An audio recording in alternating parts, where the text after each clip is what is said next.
And thank you. And Mr. Gates, you are now recognized for your testimony. Thank you very much, Madam Chair, Ranking Member, and members of the committee. Thank you so much for having me here today to discuss a very important issue in our country, and that's the future of fair and free elections. The 2020 election in Maricopa County, the general election, was the best election we've ever run in Maricopa County. And the way that I know that was that it was the most scrutinized election in the history of Maricopa County. Election experts said that. Machine counts confirmed it. Hand counts confirmed it. The court system reconfirmed it. And our residents were happy too. We did a poll of 80,000 of our voters, and 90% of them said that they were satisfied or very satisfied with the election. Really, by any measure, this election in 2020 was secure, and everyone who wanted to vote was able to do so. Unfortunately, some in our party see it differently. They have attacked the work that was done by our elections workers in Maricopa County, and they have fanned the flames of conspiracy.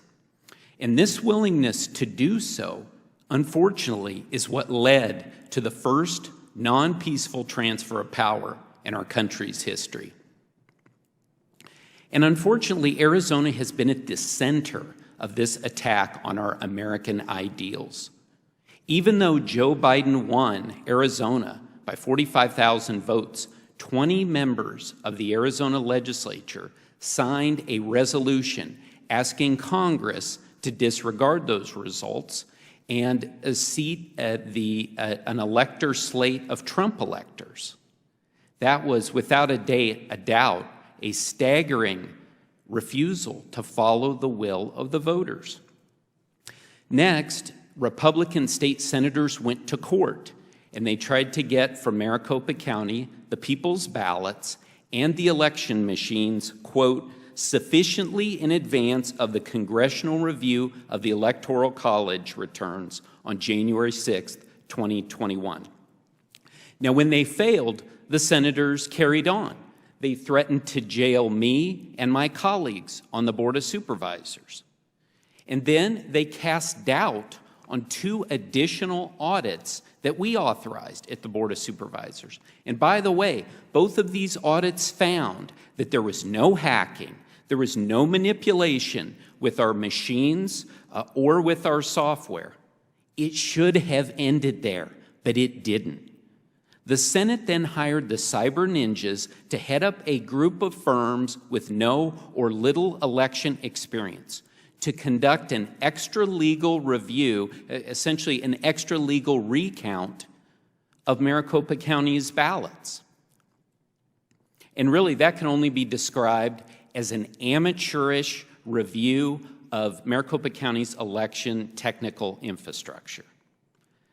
The cyber ninjas, they changed the policies and procedures, they chased conspiracy theories, they threw out false claims, and worst of all, they accused our good elections workers of committing crimes. They said that they deleted files, but these were files that the cyber ninjas just couldn't find. Now, this was either an out-and-out lie or a level of incompetence by the cyber ninjas that was staggering. Elections integrity is not a new thing for me. As a former Republican election lawyer for the Arizona Republican Party, it's a passion of mine. And that's why I'm here today, to speak out against those that are passing off this disinformation and those that would call on legitimate elections to be decertified. This is without a doubt the biggest threat to our democracy in my lifetime.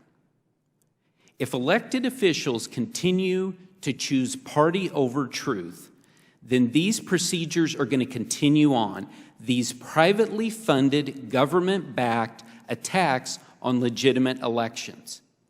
And losers of elections will just go out and find financial backers who will continue to drag these procedures on. And unfortunately, that is going to negatively impact our democracy. As a Republican who believes in democracy, I dreamed of one day going to a nation that was trying to build a democracy and help them out. Perhaps a former Soviet republic like Belarus or Tajikistan.